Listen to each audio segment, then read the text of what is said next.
Assalamualaikum tuan-tuan dan puan-puan.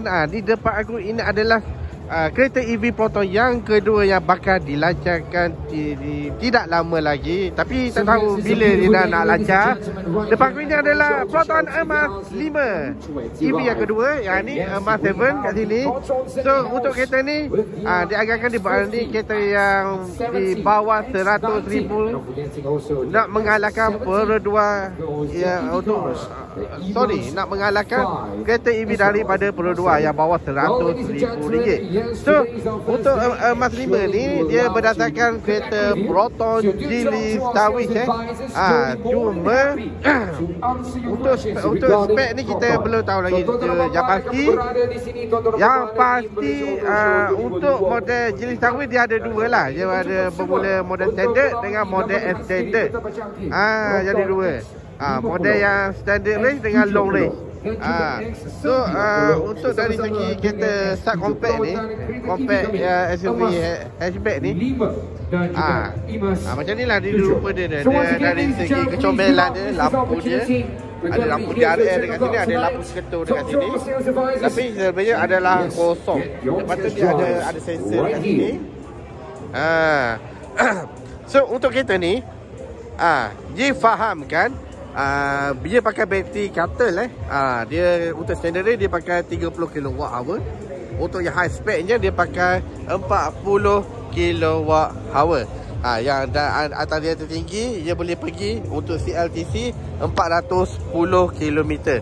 Manakala untuk yang standard dia boleh pergi dalam 350 km.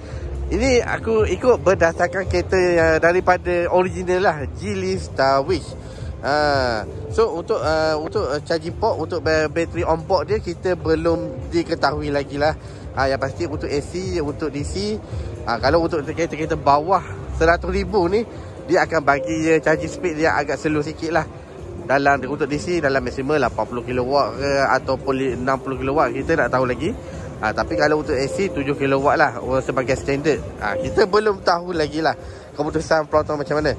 Tapi dia untuk asalnya dia akan pakai tayar Sportring 16 inci lah. Tapi dia pakai bukan tayar lilong lah harapnya lah tayar lilong, pakai tayar yang berjenis sedikit lah. So ini saja dari segi kereta orang kata teaser Proton Emas 5. Macam ni lah dari segi lampu dia. Lampu dia kecomelan dia macam ni. Ada kamera kat belakang ni. Lepas tu ada sedikit design sini Proton. Sini nampak macam dia punya cover dia nampak macam murah sedikit lah. Ni antara salah satu EV yang termurah lah. Nak mengalahkan BYD Dolphin yang terbaru sekali, Wuling Bingo EV. Kita belum tahu lagi, belum review lagi. Ni antara yang small SUV bawah RM100,000. Ni belum termasuk Dongfeng lagi. Okay. So itu sajalah sisi pengenalan dia. Untuk detail nanti aku akan letak lah.